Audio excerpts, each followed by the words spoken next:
Kita tahu semua bahwa ayat 11 dari Lukas 2 itu menjadi pusat daripada pemberitaan pasal 2 daripada Lukas ini, saudara. Dikatakan apa? Hari ini telah lahir bagimu juru selamat, yaitu Kristus Tuhan di kota Daud. Ayat ini, saudara, sekaligus juga adalah ayat yang menjadi perdebatan bagi sebagian orang yang mencari fakta dengan kelahiran Yesus. Kenapa dikatakan kota Daud, saudara? Kita tahu semua bahwa kalau ditarik secara silsilah, Yesus adalah keturunan daripada Raja Daud. 1 Samuel 17 juga berkata bahwa Efrata adalah Bethlehem, yaitu kota Daud di Yehuda. Mika 5 dikatakan bahwa Bethlehem adalah Efrata, ya kan? Kita balik, saudaraku yang kekasih, ke yang pertama yang sering diperdebatkan, yaitu apa? Kata hari ini. Ada begitu banyak orang mempermasalahkan yaitu tanggal 25 Desember. Penting banget bagi mereka. Padahal bagi orang Kristen, saudara, bukan tanggalnya yang terpenting, tapi Alkitab berkata dengan hati percaya, mulut mengaku, dan saudara bertobat dan diselamatkan. Sebab itu dia lahir untuk menyelamatkan. Sebab itu dia dikatakan Tuhan dan Juru Selamat, mengambil rupa manusia dan harus lahir daripada manusia, bukan jadi-jadian dari batu, saudara. Nanti nggak nyambung, betul kan? Tuhannya akan menjadi Tuhan jadi-jadian. Kalau kita, saudara, bedah dua waktu, saudaraku yang kasih, yaitu Masehi dan sebelum Masehi, itu gampang sekali saudara menjawab kapan Yesus lahir, dan disebut di ayat ini adalah hari ini. Karena apa, saudara? Masehi itu berasal dari kata Mesias, ya kan? Sebelum Masehi berarti itu sebelum Mesias. Tapi saudaraku yang kasih, Masehi berarti setelah Mesias. Berarti Yesus, saudaraku yang kasih, lahir di mana? Antara sebelum Mesias dan sesudah Mesias. Sebelum Masehi dan sesudah Masehi. Ada titik nol di tengahnya. Prediksi tentang hari itu, tanggal 25 Desember itu banyak sekali. Mulai daripada kaum pagan. Di Roma ada yang disebut festival, ya kan, Saturnalia. Kapan itu, saudaraku yang kasih? Di mana orang-orang memperingati yang namanya dewa pertanian mereka, dewa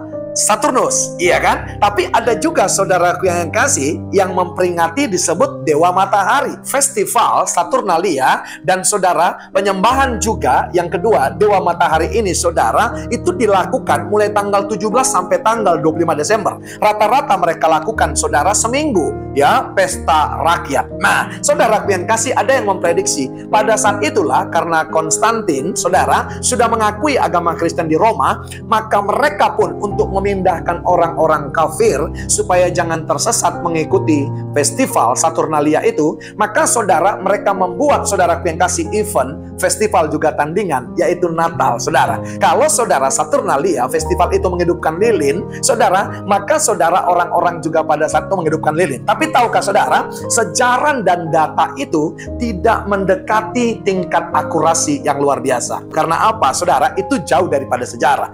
Tapi saudaraku yang kasih, ada, saudaraku yang kasih, yang paling mendekati data sejarah. Tahukah saudara, seorang bapak gereja yang bernama Irenaeus, kita tahu Irenaeus adalah murid daripada Polikarpus. Polikarpus, saudara, itu adalah murid daripada Yohanes. Kita tahu bahwa Yohanes adalah murid Yesus. Jadi saudaraku yang kekasih, data dan sejarah ini layak untuk saudaraku yang kekasih dipercaya. Irenaeus menyebutkan, saudaraku yang kasih, ada satu pewartaan kepada Maria. Dia sebut, saudara, yaitu hari Annunciation, iya kan? Pewartaan yang dimaksud adalah apa, saudara? Waktu malaikat berbicara kepada Maria, yaitu pada saat dia dikatakan akan mengandung seorang bayi. Itu terjadi, saudara, pada tanggal 14 Nisan, yaitu dalam kalender Yahudi. Kalender Masehi, dia, saudaraku yang kasih, adalah 25 Maret. Kalau 25 Maret, saudara, kita hitung ke 25 Desember,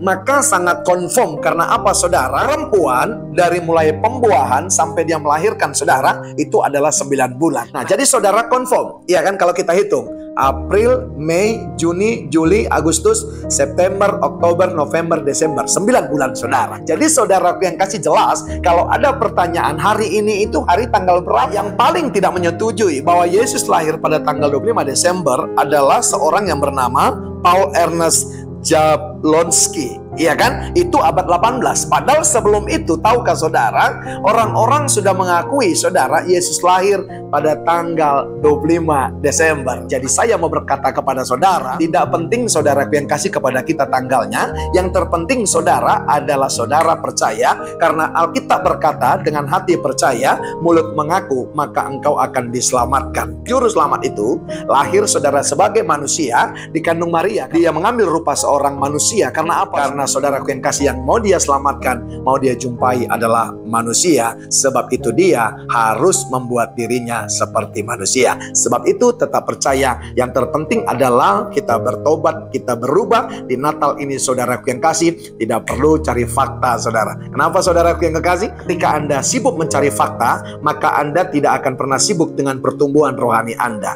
Lihat saudaraku yang kasih, gembala-gembala orang kecil saudara, ya kan? Mereka mencari fakta. Setelah mereka ketemu, Lukas 2 ayat 20 dikatakan, baru mereka memuliakan Tuhan. Karena apa? Yang mereka lihat sesuai dengan apa yang dikatakan para malaikat. Alkitab berkata King James, baru mereka melakukan glorifying and praising. Berbeda dengan orang Majus saudara, orang dari daerah jauh, sementara gembala-gembala orang dari daerah dekat. Orang Majus dari daerah jauh hanya saudara bermodalkan bintang yang guide mereka, tapi ketika mereka tiba, mereka tidak membuka peti perbendaharanya dulu. Kita mencatat mereka fell down, tersungkur.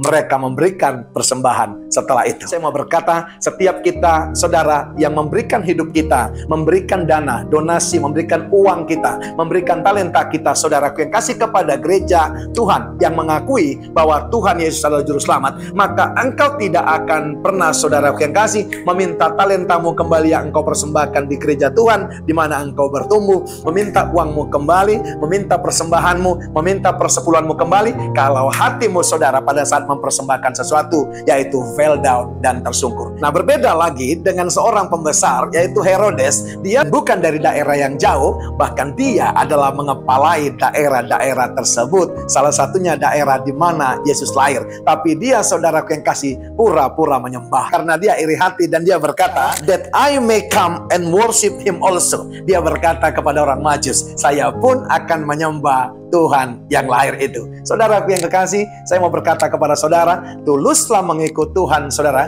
Memang dia adalah Tuhan dan Juru Selamat yang lahir, yang mengambil wujud manusia. Dengan hal yang sama, kita juga dapat kabar kesukaan hari ini. Saudara, seperti gembala-gembala dapat kabar kesukaan, bukan dapat kabar kesukaran. Karena apa saudara? Ketika engkau mencari fakta terus tentang dia lahir apa enggak, tanggal dia lahir, dan saudaraku yang kasih, benar enggak kotanya dan segala macam, maka saya mau berkata, ketika engkau mencari fakta itu, maka engkau akan mendapat kesukaran-kesukaran dan bukan kesukaan-kesukaan. Haleluya. Ada berita besar yang kau bawa hari Natal ini. Beritanya adalah hari ini, today, telah lahir Tuhan dan Juru Selamat kita di Efrata, Bethlehem, Kota Daud. Dari kami keluarga Pendeta Royal Purba mengucapkan selamat Hari Natal 25 Desember 2023 dan menyongsong Tahun Baru 2024. Immanuel.